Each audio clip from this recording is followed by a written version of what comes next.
Hi, I'm Lance Hendricks and you're watching Brian Lomax's Movie Talk.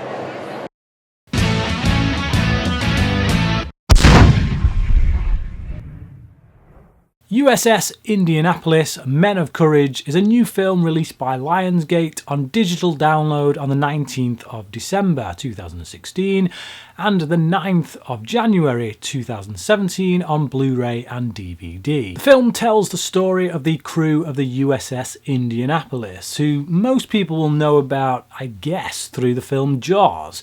The character in that, played by Robert Shaw, Quint, he at one point during that film recounts a story of how he was on the Indianapolis when it sank and how he saw men around him being picked off by sharks. Well, this film tells that story.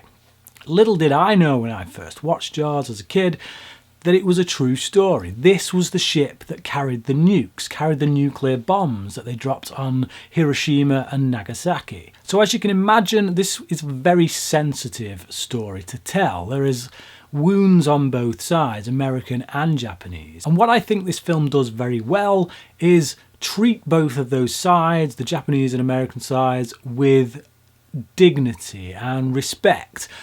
We don't really see either side as the out-and-out villain. These are just men on both sides following orders, doing their duty for their country. So we get Nicolas Cage playing the captain of the USS Indianapolis, and I think he does a pretty decent job. There are times when it feels like maybe he's phoning it in, but then there are other times where he brings the cage, you know, he brings some decent performance to the table, and particularly in a scene towards the end of the film when he meets the captain of the Japanese submarine that had downed the USS Indianapolis. That meeting between those two captains is particularly poignant, and I've got to confess it did actually make me tear up. Another thing that I think the film does very well is to take a broad range of the personalities of the characters that were on board this ship, who quite often have conflict with one another, and some of these conflicts have to be kind of resolved throughout the film as they get into deep waters, like with these sharks, and you know, things basically go completely belly up. So you see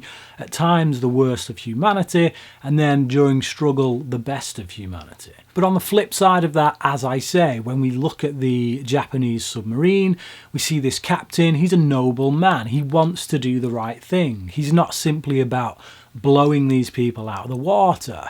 He, if he could, would save them. So yeah, there's a struggle there, a moral struggle with this captain as to what he should do. For both captains, really. You've got this one on the US side who knows he's transporting these nukes. He knows that it could potentially end the war, but he also knows it's going to destroy countless lives.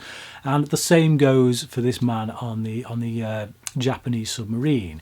He knows what his duty is, he knows what he has to do to protect his country, but he also has to kill a lot of men in order to do that, and that weighs heavily on him. The best performance in the film, I think, comes from Matt Lanter, who has done quite a lot of TV work, but hasn't really done a right lot of great movies, to be quite honest.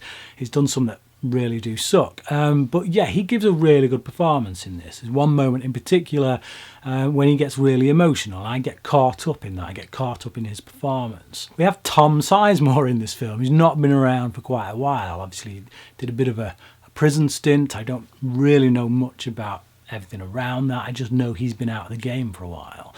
So it's good to see him back, though I don't think he's at his best. I feel like in this film he's been thrown a bone, and it kind of shows. I think he knows that, and that kind of comes through in a slight unease in his performance.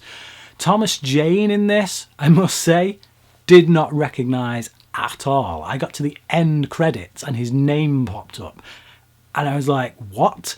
I had to go back and find out who he was. But yeah, completely unrecognisable. And you know, once you know it's him, you can see it. But just to see him there, I just, yeah, like I say, I just didn't pick up on it at all. The brother of Paul Walker, Cody Walker, also makes an appearance in this film. This is the first film I've seen him in proper. I know he did some kind of coverage in the Fast and Furious 7 movie, just to fill in for his brother, but I didn't know he was actually trying to get into the whole acting game. He does okay in this. There's not much required of him here, but he does all right. Although I will say right off the bat, as soon as I saw him, I thought it was the ghost of Paul Walker. He really does look like his brother. The thing that lets this film down most, I've got to say, is the special effects. But also on the flip side of that, there are some amazing special effects in this. The bad ones first. CGI. The CGI in this film is absolutely terrible, I've got to say. It is not good at all. And I think that's down to the budget. And the thing is with this film is that the film actually looks like it was shot on a lot higher budget than it actually was. This was a very low budget production, it must be said. A lot of the sets that were used in the film were gained through having access. The producers knew people who owned these sets and they got a really good price on them. So, like I say, the film looks bigger than it is. So when you see these really bad CGI effects, you're kind of left scratching your head thinking, what is going on here? These look unfinished, as the film, as the production company just abandoned it. So yeah, they will jar, I can tell you that much right now. As soon as you see the CGI in this, you'll be thinking, what is going on? But, as I say, on the flip side of that, there is some cracking practical effects work in this. There's some moments in this film when the sharks start to circle and they start to attack, and at one point one of them kind of grazes past Nicolas Cage's shoulder, actually hits him on the shoulder, and I was sat there thinking, how on earth did they get those sharks to do that? They must have the best shark wranglers in the world. And it's only when I watched the special features on this film, there is an excellent making of documentary on the special features, that I realised these were mechanical sharks.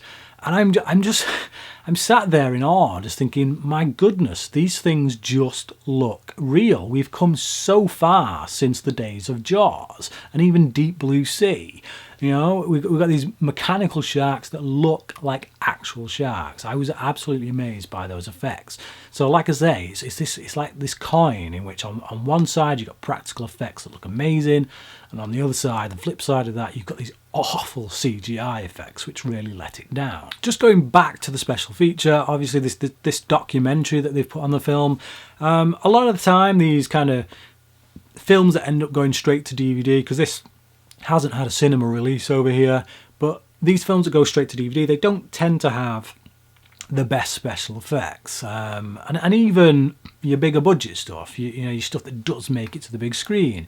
When they arrive on DVD, the documentaries on them tend to be just a few talking heads in which people talk niceties about each other.